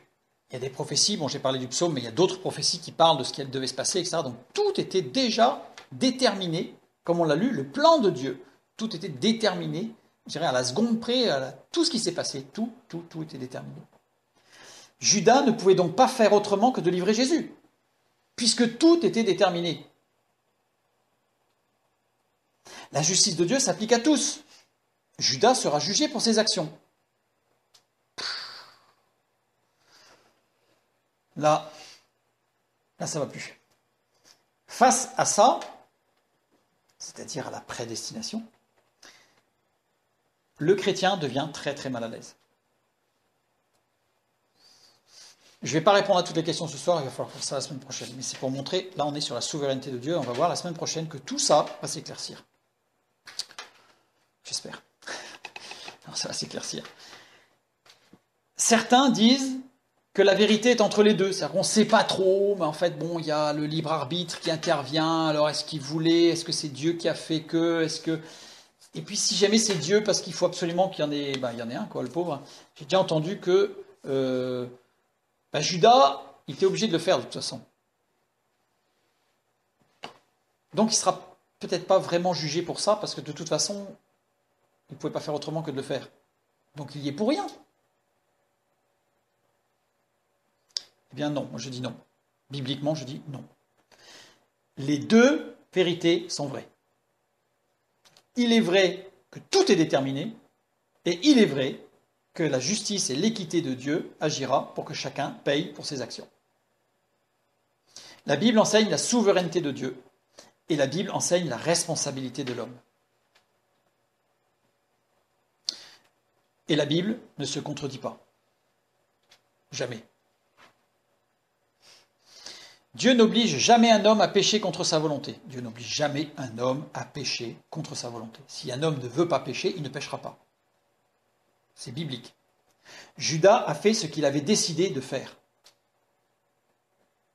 Nous lisons, Jean 13. Dès que le morceau fut donné, Satan entra dans Judas. Jésus lui dit, ce que tu fais, fais-le promptement. Donc là on se dit, Judas il n'y peut rien, attends, un morceau de pain, boum, Satan rentre, pauvre Judas, dommage quoi. Jésus lui dit, ce que tu fais, poieo. Poieo, ça veut dire être l'auteur de l'action, être la cause de l'action. Donc Jésus lui dit bien, ce que tu as décidé de faire, on emploie ce mot, ce verbe, et en plus il y a la forme active. C'est pas ce qu'on t'a fait faire, fais-le. C'est vraiment ce que tu as décidé de faire, ce que tu as résolu de faire, ce que tu as calculé de faire. Parce que dans ce verbe, dans cette conjugaison, il y a un aspect aussi de bénéfice, parce qu'il a eu de l'argent. Mais ce que tu as résolu de faire, ce que tu as vraiment bien réfléchi, comme le terme méditer tout à l'heure, ce que tu as médité de faire, fais-le. Si on avait essayé d'arrêter Judas, on imagine, il sort de la maison, et là on l'arrête, on dit, Judas, oh, on le secoue un peu, on dit, Judas, réfléchis à ce que tu fais là. Qu'est-ce qu'il aurait fait Judas? Eh bien, il nous aurait envoyé promener. Parce qu'il avait, le terme montre bien qu'il avait résolu, lui, il avait résolu. Vous me dites, oui, mais Satan est rentré quand même. Bon, on va le voir après. La responsabilité de l'homme devant Dieu ne vient pas du fait qu'il est libre. Ça, je vais annoncer des choses qui vont être un peu surprenantes, qui vont être difficiles à comprendre. On verra ça la semaine prochaine, mais je tiens à l'annoncer là pour que ce soit complet.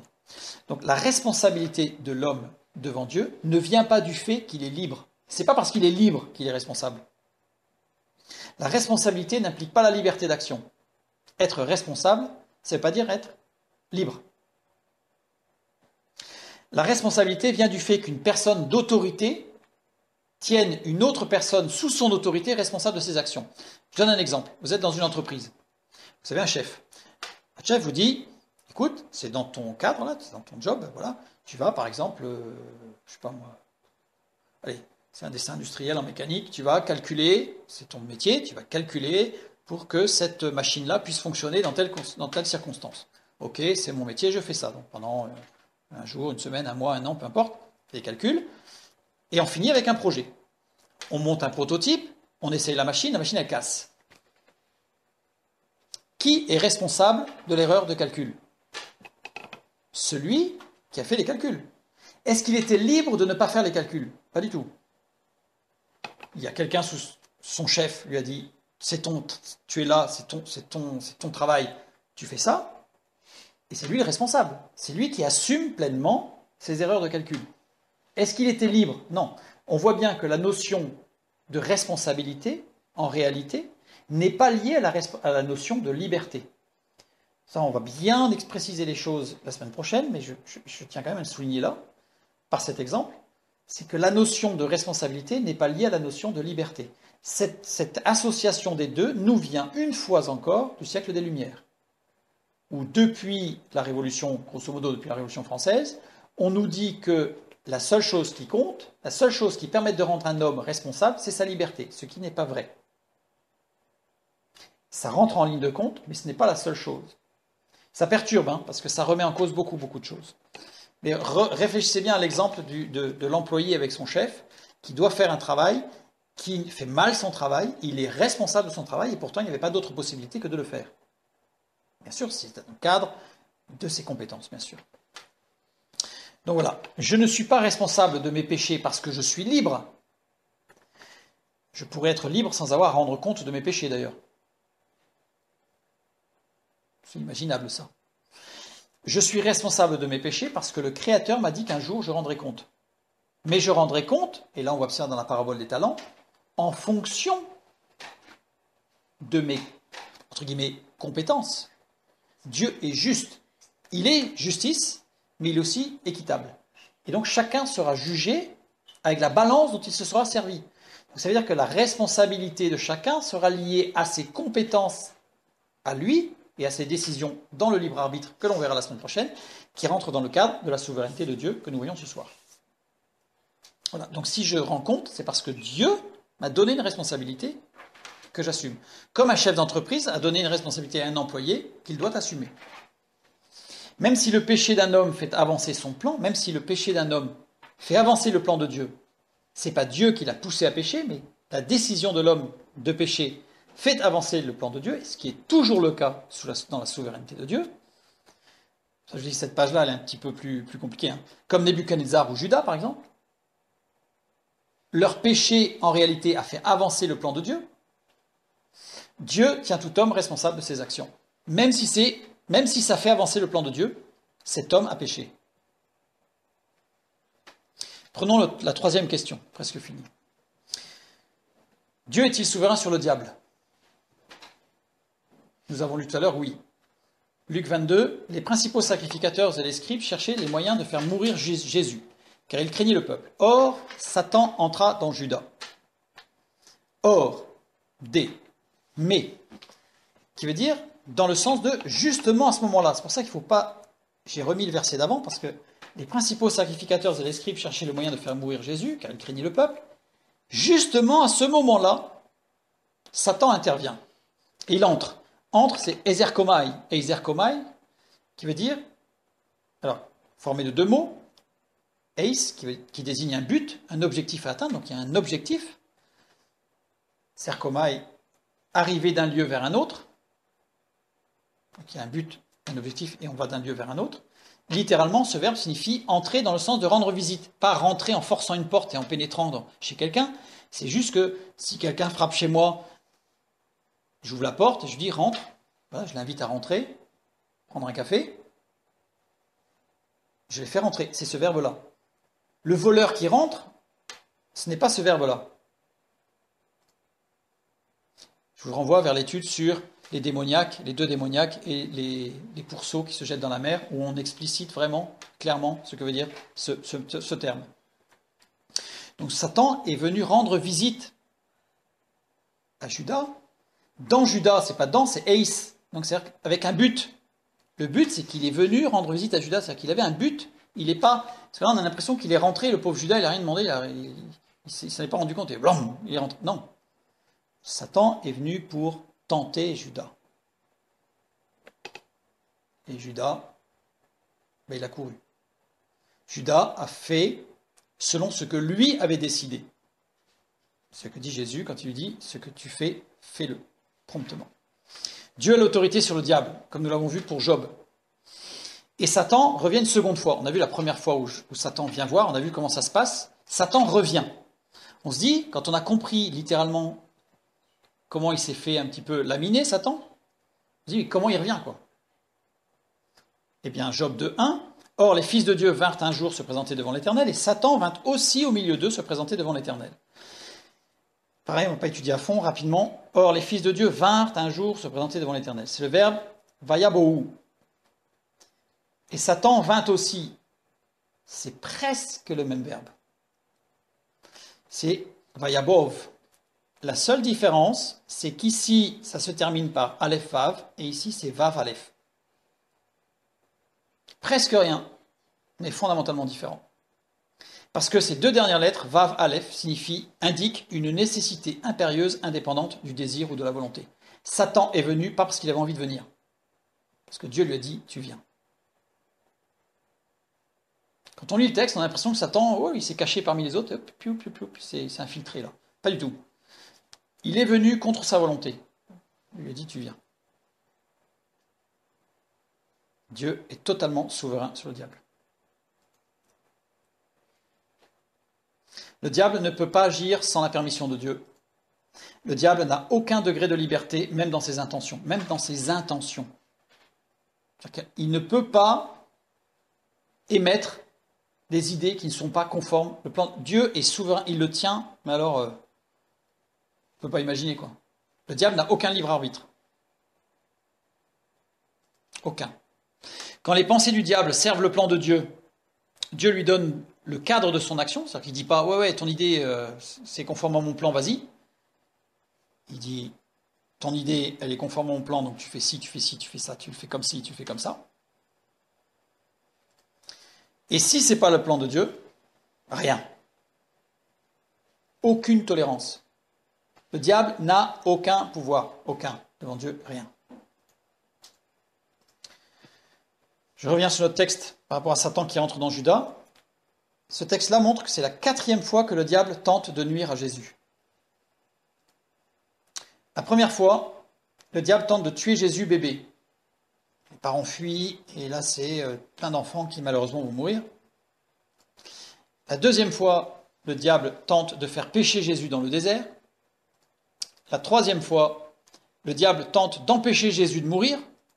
C'est dans le texte de Matthieu quand il est dit « Pierre, l'ayant pris à part, se mit à le reprendre et dit « À Dieu ne plaise, Seigneur, cela ne t'arrivera pas. » Mais Jésus, se retournant, dit à Pierre « Arrière de moi, Satan, tu mets un scandale, car tes pensées ne sont pas les pensées de Dieu, mais celles des hommes. » Bon, on ne va pas étudier ce passage, mais là, voilà, Satan est intervenu pour bloquer. Et la 4e fois, c'est ici, dans Luc 22. Satan veut utiliser Hérode, Pilate et Judas pour faire mourir Jésus. Dans Acte 4, nous lisons, et là on comprend bien ce texte de l'apôtre Paul, en effet, contre ton saint serviteur Jésus, que tu as oint, Hérode et Ponce Pilate se sont ligués dans cette ville avec les nations et avec les peuples d'Israël pour faire tout ce que ta main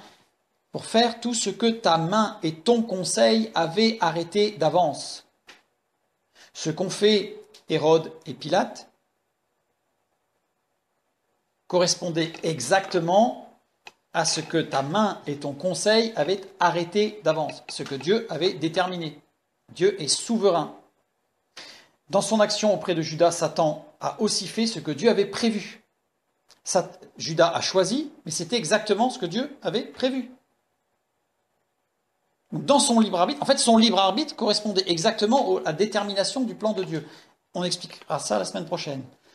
Le diable est échec et mat. J'ai mis cette expression pour quand on fait une partie d'échecs contre quelqu'un.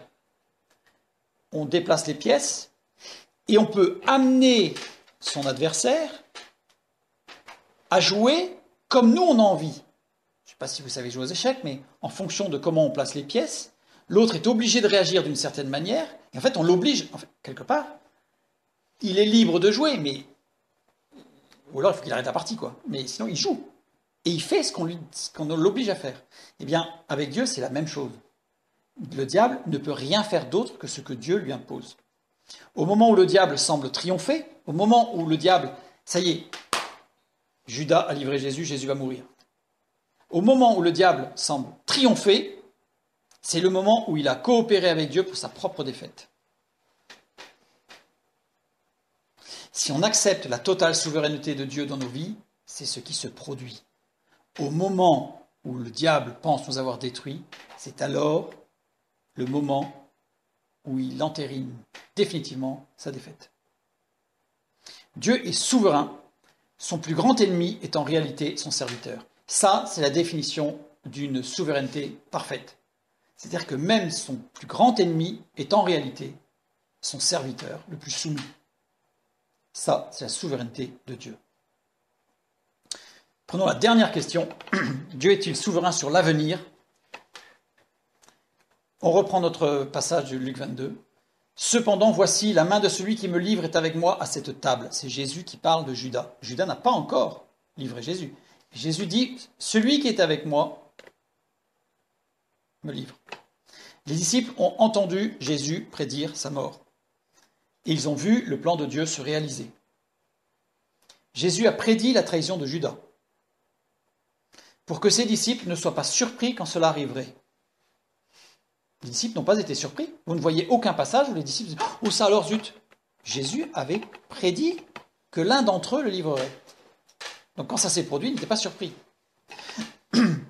Il a prédit la trahison de Judas.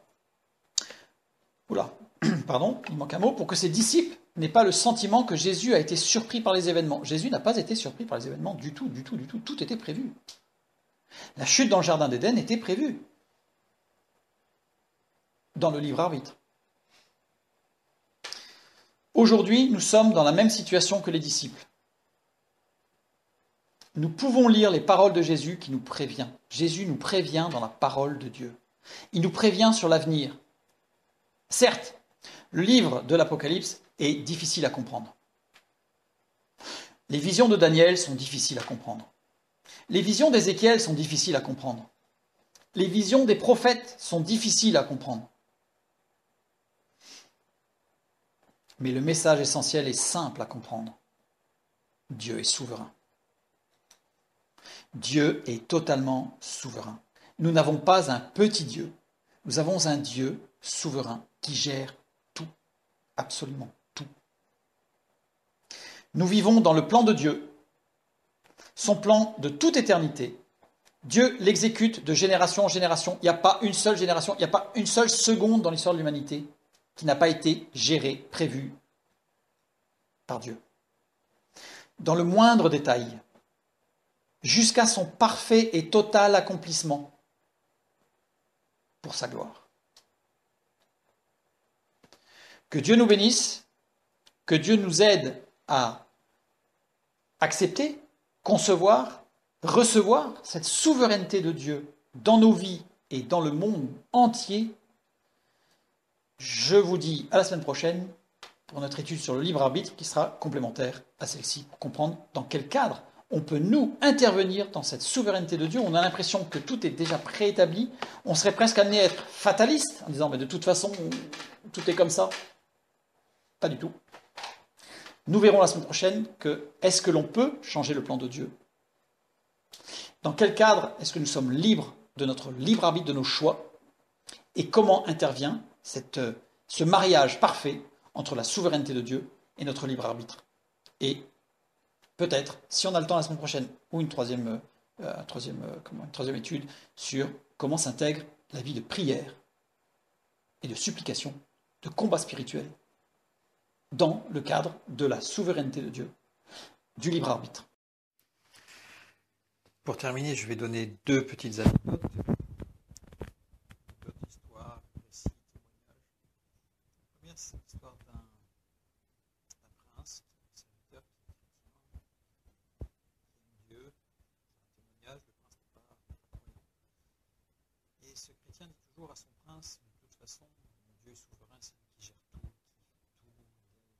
il est à l'origine de tout. Ça amuse le prince. Un jour, le prince part à la chasse avec son serviteur, à la chasse au tigre, et il chasse, il tire sur le tigre, le prince, il blesse le tigre. Le tigre est blessé, se jette sur le prince, le serviteur, pour sauver son maître, se jette sur le tigre. Et comme le tigre est blessé, le serviteur réussit à tuer le tigre. Mais dans la bataille, le prince a perdu un doigt que le tigre a croqué. Donc il lui manque un doigt. En rentrant, le maître, le prince est très en colère. Et il dit à son serviteur, et là c'est ton Dieu qui m'a supprimé mon doigt. Et le serviteur lui dit, oui, c'est mon Dieu qui t'a supprimé le doigt. Donc le prince est très mécontent et de colère, il fait mettre en prison son serviteur en lui disant, c'est moi qui te mets en prison. Et le serviteur lui dit, mais c'est parce que c'est Dieu en fait qui me met en prison. Et tout ce qu'il fait est bon.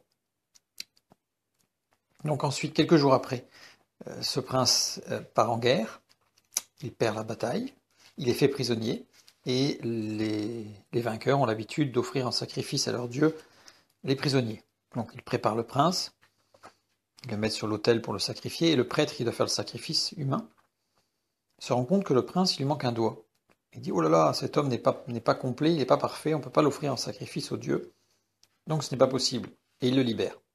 Le prince rentre chez lui, tout content, il va libérer son serviteur, il lui dit, tu as raison, ton Dieu est très grand, ton Dieu est puissant, parce qu'il avait tout prévu, et il m'a enlevé mon doigt pour que je ne sois pas tué. Cependant, c'est quand même moi qui t'ai mis en prison, et Dieu aurait pu m'empêcher de te mettre en prison s'il était tout puissant, parce que tu y étais pour rien et tu avais raison. Et le serviteur dit, non, non, mais c'est bien mon Dieu qui m'a mis en prison, parce que si tu ne m'avais pas mis en prison, je serais venu avec toi à la guerre, et moi j'ai mes 10 doigts. Sous-entendu, lui, il serait resté puisqu'il aurait été sacrifié. Donc ça, c'est un exemple de la souveraineté de Dieu. On a un autre récit que je voudrais vous laisser pour terminer. C'est l'histoire, cette fois-ci, d'un touriste en Inde qui visite avec un groupe. Et puis, il visite à un moment donné un magasin de tapis, avec de magnifiques tapis, tout brodés à la main, avec des fils d'or, d'argent, toutes sortes de choses. Et comme ils sont nombreux dans cette petite échoppe, lui, il est un peu au fond et il ne voit pas le tapis. Il ne voit que l'arrière du tapis. Donc il entend le guide qui parle, qui s'extasie devant ce tapis extraordinaire. Et lui, il n'a que l'arrière du tapis, c'est-à-dire toutes les coutures, tous les rejets de fils, les nœuds, enfin, tout ce qui n'est pas chouette et pas beau, quoi. Et quand il a fini l'explication, une fois que tout le monde sort du magasin, lui, il passe devant le tapis, et là, il voit le tapis, et là, il reconnaît que c'est vraiment magnifique. Très souvent, nous, par rapport au plan de Dieu, nous sommes comme ce touriste là, sur l'arrière, on voit l'arrière du décor là, on voit les coutures, on voit les points, et c'est vrai que ça peut ne pas paraître extraordinaire. Mais le plan de Dieu, c'est ce tapis parfait. Et un jour, nous serons conscients, nous aurons la connaissance de la perfection, de la souveraineté de Dieu dans chaque détail de notre vie, de la vie de ceux qui nous entourent, de la vie de tous les hommes qui ont vécu sur cette terre et qui vivront. Dieu a tout prévu, il est souverain de toutes choses. Que Dieu vous bénisse et à bientôt.